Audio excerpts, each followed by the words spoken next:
The ordered set of data 69, 71, 73, A, 78, 98, B, has a median of 74 and a mean of 82. Let's find A and B. Although this problem looks difficult, it really is just an application of the definitions of median and mean. Let's start by writing the data out in one row. It's already in order, which means it's in order from smallest to largest. 78, 98, B. Now the first thing we'll think of is, what does median mean? Median means the middle number in the list.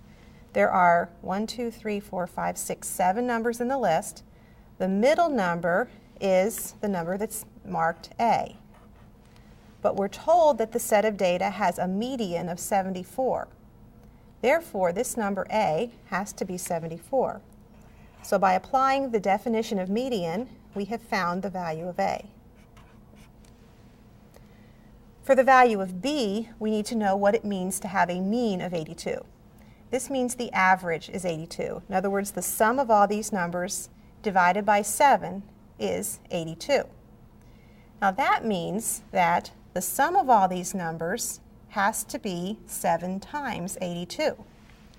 7 times 82 is 574, and that has to equal 69 plus 71 plus 73, and then A is 74 plus 74 plus 78 plus 98 plus B.